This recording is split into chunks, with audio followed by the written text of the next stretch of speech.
Mike, Parent Trap, back at it, episode 13. Let's hop into it. It's been a few weeks, but see the change in environment, new location, etc., but just going to be dropping the same knowledge as before. And so episode 13, focusing on a few, I think maybe 2 or 3 weeks ago, I posted natural emotions of parenting.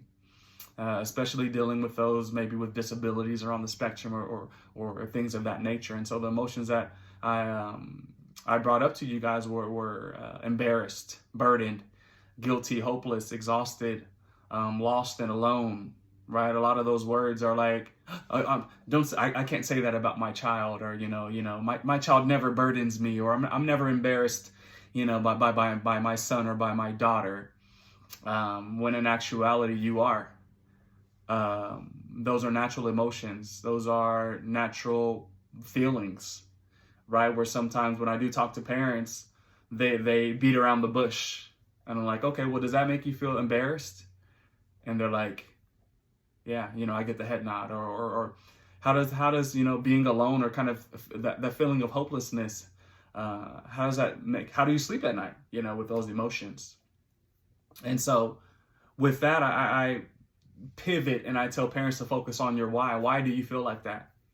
Why do you feel embarrassed? Why do you feel burdened, guilty, lost, alone, etc.? And a lot of the times they might not have an answer, or, we might have to deep dive maybe a session or two later on. I feel that way because it's self-inflicted. I put these expectations, I put, these emotions onto myself or my culture. When I ask them, who makes you feel that way? Culture. Okay, yeah, my culture tells me to kind of just suck it up and deal with it. That autism is just a phase; they'll get over it. So okay, I don't have to feel this way, or I'm supposed to feel this way, or I'm not supposed to, have these natural emotions that you feel as a human being. And so, as we dive into why they feel that way and who makes them feel that way, we can of course alter those emotions, right? And so now that we've accepted those emotions, now that we feel those emotions, and now that I can pinpoint my triggers for those emotions, I can alter behavior. And so I can alter when I feel embarrassed by working through that, with maybe a ABA team, with my significant other, with my support system if I do have one. I can work through all these situations now because I know my triggers, I know my why, and I know my who. Right, and it's up to me to create a better situation than what that maybe I went through, or that was something that happened to me, or something before, or something prior, right? And so by feeling those emotions, I want to tell you parents that it's natural, and it's okay, and that you're not the only one, right? I talk to parents who just want some semblance of normalcy, like I just want to go and have some drinks with my friends at the bar.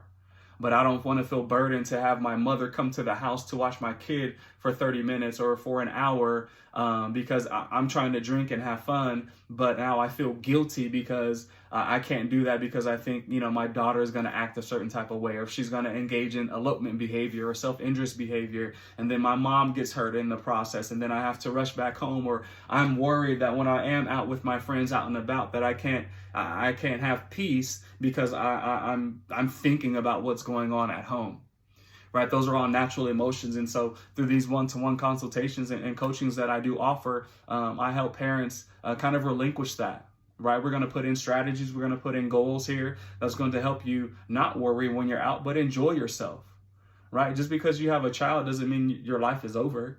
You still get to enjoy the things that you enjoyed before. Of course, maybe not at the intensity or frequency that you like, but you're still going to be you at the end of the day, right? We still want to be, we still want you to be who you were prior to your children, of course, with the responsibilities and accountabilities that come with the child. But outside of that, we don't want you to feel burdened. We don't want you to feel exhausted. We don't want you, I don't want you to feel lost and alone, in this world when you do have a child, or even, like I said, a child with certain disabilities as well.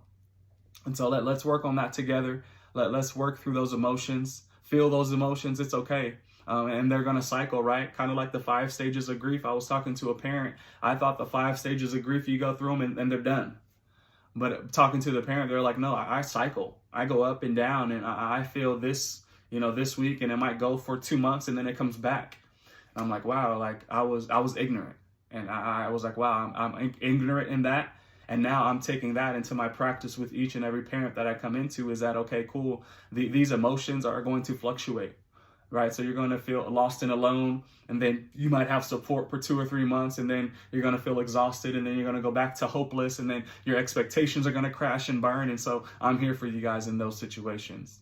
So make sure that in those situations, it's not all is lost, but okay, what worked before? Let me see if that can work again. Or let me try and switch it up and alter. Trial and error, like I told you guys countless amount of times, it's all going to be trial and error. We're going to figure out what works and what fits. So take that today, you guys. I appreciate it again, as always. Back at it weekly with these posts and videos. And I'll see you guys soon.